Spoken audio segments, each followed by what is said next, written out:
Salut l'univers et bienvenue dans le monde selon Carl Brochu. C'est pas longtemps ça. Non ben Chris, t'es de retour là depuis peut-être une semaine là.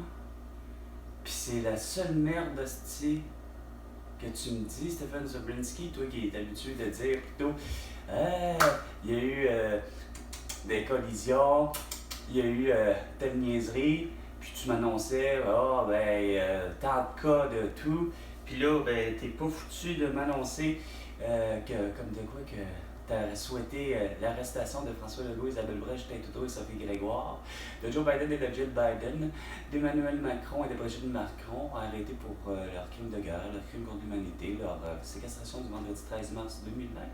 On a beau être en 24, là, c'était supposé d'être ça. Leur devoir de citoyen du monde, tu sais.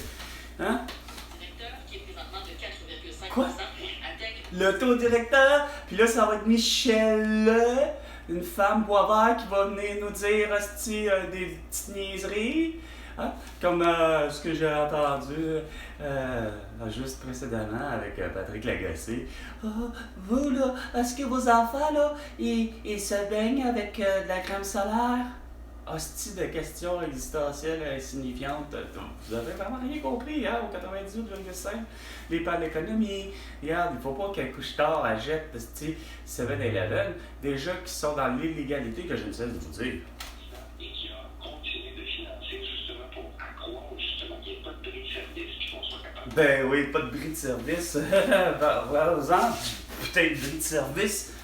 Écoute. C'est ou bien parce que les réparations ont été faites, ça a créé de la pression parce que c'est con à dire, ça se peut.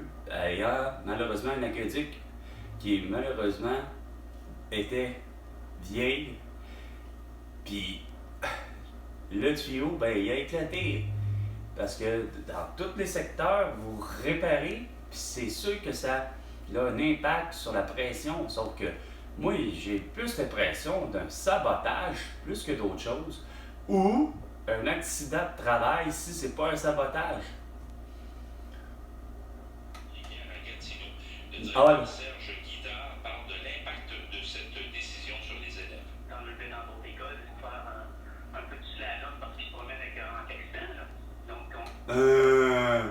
Ah boy, vous êtes vraiment sérieux à soulever ça? Viens me faire à croire. Ah, ça, c'est comme avec votre petit drone pour, avec le QR code. Tout ça pour espionner du haut des airs, à savoir si. Oh, ben là, il y a.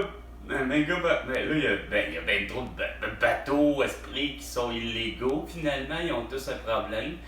Les bateaux, 500 bateaux autour des îles Boucherville, tu sais. Genre ça. Ouais. Un autre beau fait d'hiver, mon Stephen Zabrinski. Chris. Pendant ce temps-là, François Legault, tu ne cesses de. Comme je disais, c'est parce que j'arrive pas à comprendre que même Simon Jolin Barrette n'est pas foutu de comprendre le bout de l'économie au Québec, comment ça se fait que les lois sont si ridicules déjà importantes.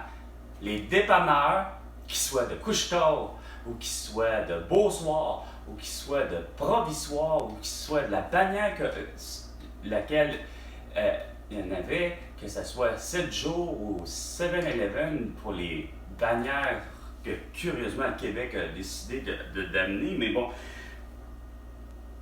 on oublie l'aspect, c'est que même Perrette, pas Perrette, voyons, la super, ouais c'est ça, la soubrette Perrette, surtout dans la ville de Québec, ou Loretteville, ou à Seine-Lorette, ou peu importe, là, dans les environs, probablement même à Lévis,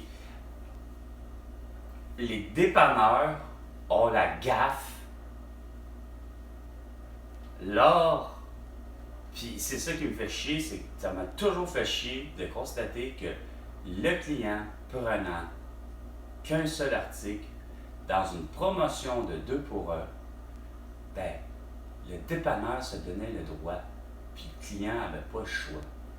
Tu le prends, mais c'est tu payes le plein prix. Puis ça, moi, j'ai toujours trouvé ça complètement illégal comme stratagème, comme modèle d'affaires, comme modus operandi pour finalement avoir une astuce pour crosser, c'est quoi de dire, le client. Parce que ça revient à ça, là. Lui, là, il prend n'importe quelle autre boutique, n'importe quel autre type de commerce, là, François Legault, ben,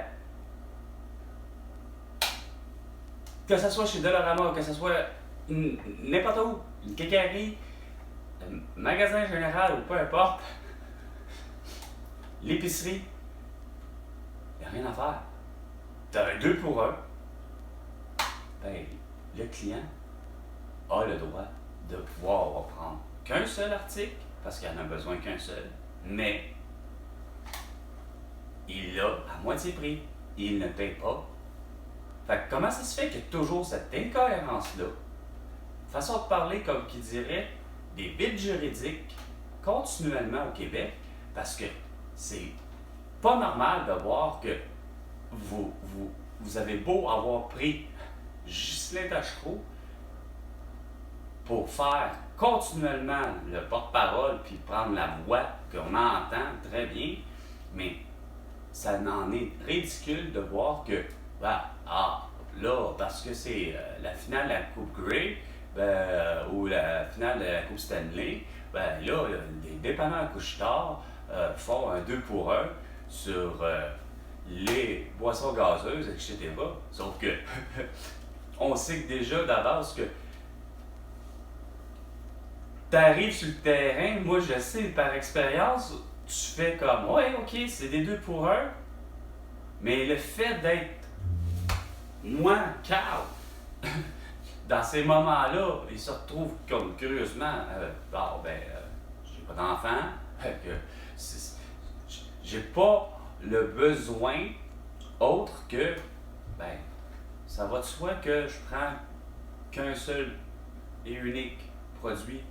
Sauf que ça soit annoncé par Ghislain Tachereau ou que ça soit annoncé par Martin Matt pour ce qui est des épiceries Maxi, ben, tous ceux, même comme Guy Jodoin, tous ceux qui ont prêté, c'est quoi de dire, façon de parler, leur image aussi des fois physique, parce qu'ils se présentaient physiquement, contrairement à Ghislain Tachereau, que ce qui est surprenant de ce gars-là, c'est que, c'est cas de le dire, ça a été à visage voilé que j'ai réussi à reconnaître sa voix, parce que je sais très bien qui est Ghislain Tachereau, je suis capable de coller la voix versus même le visage, mais au début, là, je veux dire, c'était étonnant de voir comment que autant d'être en simultané à la télévision, il y a un simultané qui se fait aussi à la radio, peu importe le type de radio, dès que tu as un onde, puis de constater de voir que il y a des gens qui effectivement leur voix sont superbes. Ça passe très bien. Puis j'arrive pas à comprendre comment ça se fait que ben la voix en fait c'est un micro. Sauf que ça par exemple moi l'expérience du micro par exemple plus souvent qu'autrement ça arrive que j'ai trop de salive puis que quand je viens à bout de me coller les lèvres malheureusement trop près du micro je viens à bout de prendre des chocs électriques, mais c'est pour ça que j'utilise très peu de micro, mais je me rends compte que il y a des voix qui sont reconnaissables, c'est fou, je veux dire, Cathy Gauthier, Véronique Cloutier, qui d'autres qui passent bien? Je me souviendrai tellement d'Isabelle Maréchal quand il y avait son moment, puis que je l'entendais à la radio. je me disais, Colin, elle a vraiment une très belle voix, puis chaude, puis séduisante, un peu comme probablement chanterait une Norah Jones ou encore, mettons, voyons, Diana Krall. Sauf que culturellement parlant, je me rends compte que vous n'êtes pas là tout le temps. François Legault, Catelli, là, il n'y a pas plus québécois que Catelli, mais de son histoire, ça a vite fini par être acheté par les Américains. Puis, déménager en plus de la petite Italie pour se rendre sur le bord de ce qu'on appelle, c'est pas de dire, le port de Montréal, ça fait un peu un sens, mais en même temps, il y a pourtant le vieux port de Montréal qui existe. Puis moi, je me dis, à quelque sorte, il y a Saputo qui est tellement québécois, il y a tellement de culture qui. Puis au Québec, la culture est vraiment curieusement multiculturelle.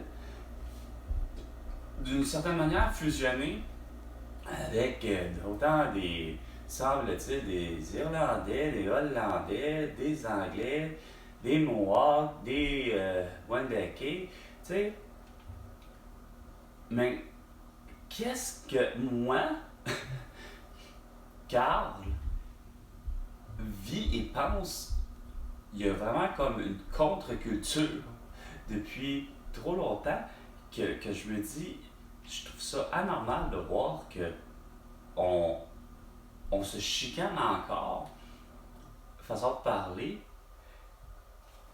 Je vois de X, je vois Éric Duhaime qui, curieusement, se fait encore pointer du doigt pour juste un putain de steak, une pièce de viande à laquelle il s'apprête à vouloir probablement faire cuire, et est-ce que c'est pour lui ou pour le bien des gens, peu importe. Mais l'idée, moi, je trouve ça assez con qu'on plante encore un gars, point bas, point barre, point bon, point barre, un homme qui,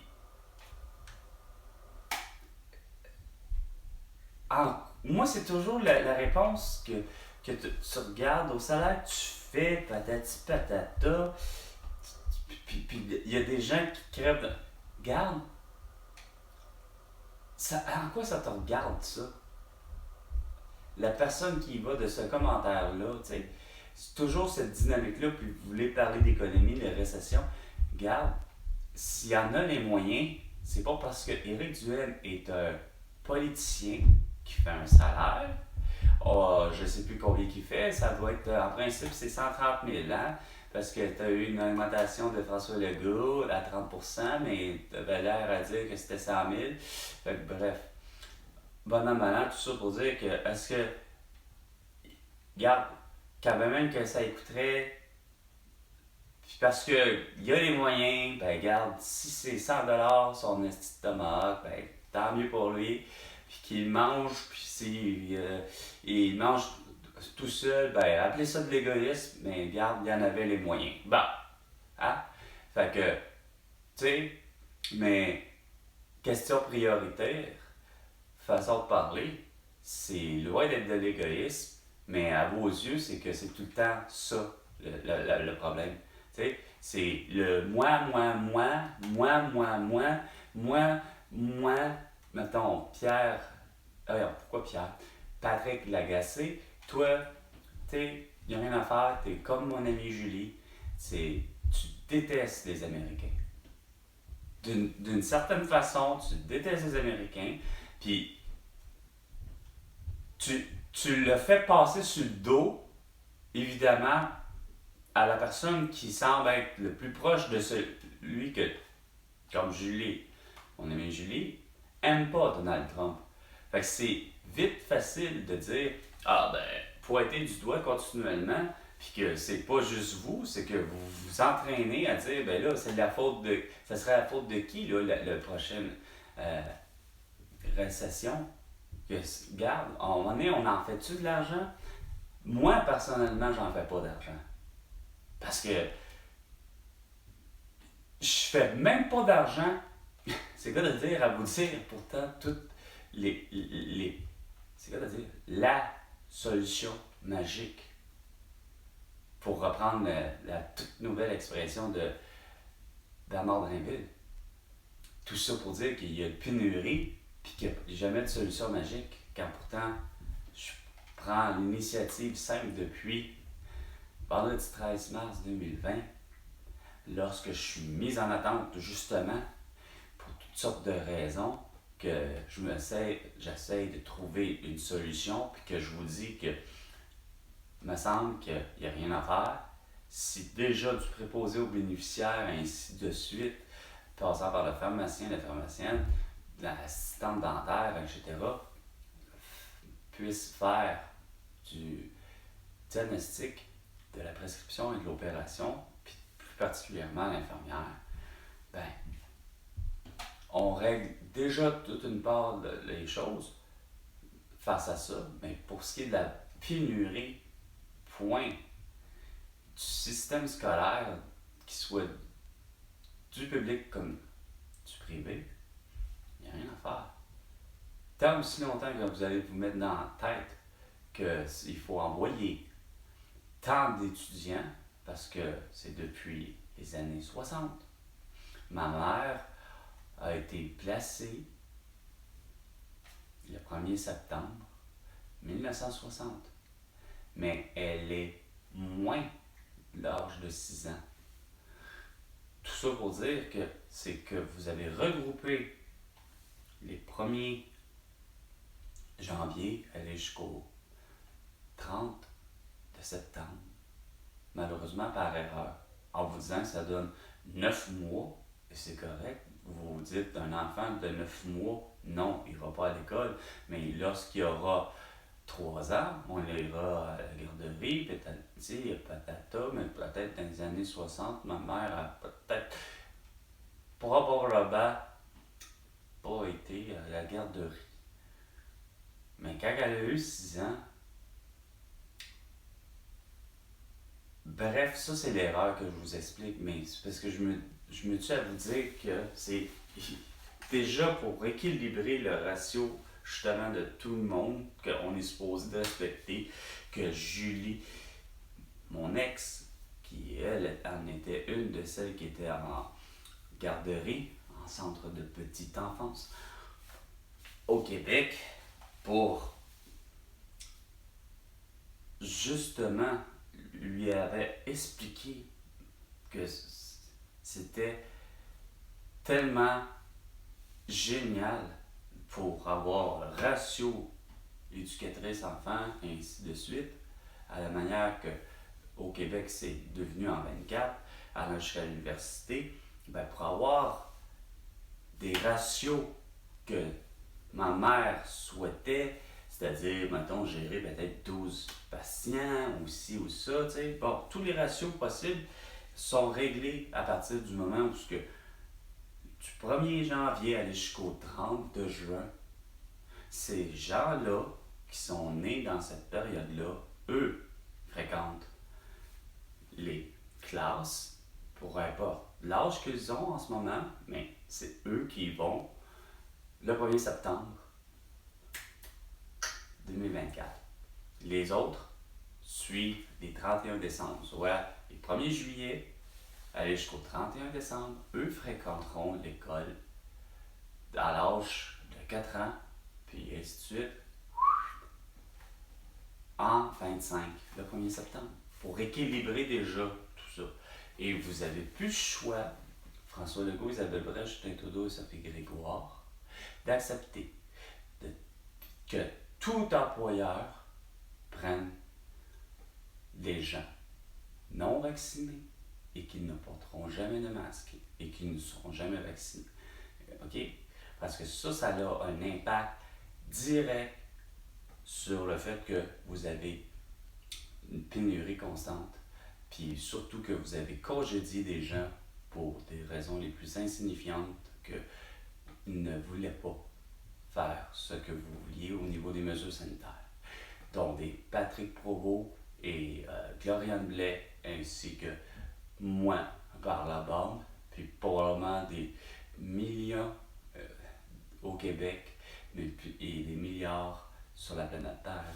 Parce que semble-t-il que sur la planète Terre, comme au Québec, mais on serait pas mal beaucoup. Puis moi, ça, ce bout-là, il y a rien à faire. On n'est vraiment pas sur la même longueur d'onde. Je comprends bien que nous ne sommes pas que 10 000 au Québec, mais j'ai pas l'impression non plus qu'on serait 10 millions.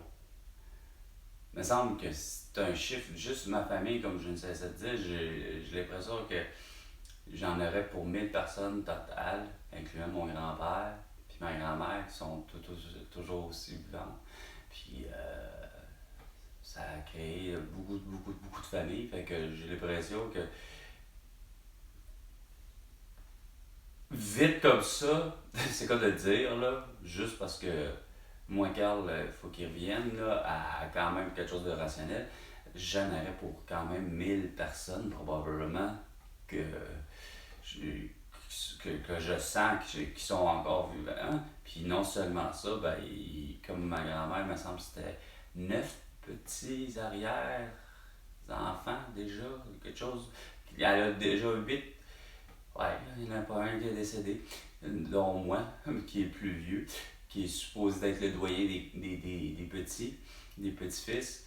On est 8, puis de ce que je me souviens de cette année pour la fête des mères, ça me semble que c'était ça qu'elle disait 9. Il me semble que ça en fait pas mal, 9 petits arrières. Quand même. Mais que ceux-là, malheureusement, c'est le choix des parents. Regarde, je peux rien faire, mais je trouve ça décevant à la perception que j'ai depuis le début de la médecine face à mes vrais problèmes d'allergie, que j'arrive pas à comprendre que ma famille n'ait pas compris qu'ils ont pris un coût bénéfice-risque tellement élevé de faire vacciner leurs enfants, puis de suivre le masque. Il n'y a rien à faire, là, tu sais. Vous parlez à quelqu'un qui est allergique depuis sa naissance. Allergique à la faune et la flore, aux poussières, aux moisissures, là. Tu sais. Puis, il n'y a rien à faire. Toutes les fois que ça devait que moi qui prends le pouls de la scène, de l'endroit, ben, et garde, c'est à propos, je suis obligé de porter un masque. J'ai beau le porter, j'ai beau prendre vos Benadryl, vos antihistaminiques, que ce soit de la selle, d'anréactine, etc. Non, regardez, le problème étant, c'est que c'est trop. Ça s'appelle c'est trop. T'sais, à la limite, tu t'as se demander si dans ces moments-là, j'aurais dû, je l'ai jamais fait, mais ça aurait peut-être pu marcher. Remarquez bien, là. Quoi qu'on me l'a jamais dit, là, mais j'ai comme une idée tout d'un coup là, dans ma tête qui vient de paraître. L'épipène, j'avoue, je n'avais jamais pensé à ça. Faut dire que c'est vrai que j'ai pas eu un gros suivi depuis 29 ans en question de médecin, puis les yeux, puis les dents, dentiste. Faut dire que ça aide peut-être à... Mais en même temps, non. Ben, j'ai vu, le reste que j'en ai vu, c'est vrai que j'ai juste pas de médecin de famille depuis 29 ans, sans compter l'autre, le dentiste, mais j'ai quand même vu quelques médecins pareils par comment je dirais ça, non, par expérience collatérale, le fait d'avoir comme moi un oncle qui m'avait dit ouais, t'as une famille par procuration, ouais, c'était à peu près ça. Bref, avec Julie, c'est pas moins que là, je perds mon idée, là. Merde. Oh non, c'est pas drôle. Non. revient l'idée. Ah! Non! C'était une des meilleures. Ça avait un rapport avec tout ce que. Non, c'était pas juste.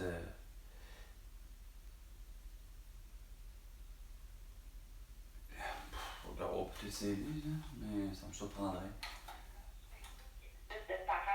Facebook, ah non, tu me parles encore de Facebook, sérieusement? Fallait vraiment que je tombe dessus. Facebook, Instagram, TikTok, X et YouTube. Ben, rendu là, c'était Le Monde selon Carl. Et François Legault, ben, tu me dois 100 milliards de dollars pour toutes tes conneries. À la prochaine chicane, François Legault.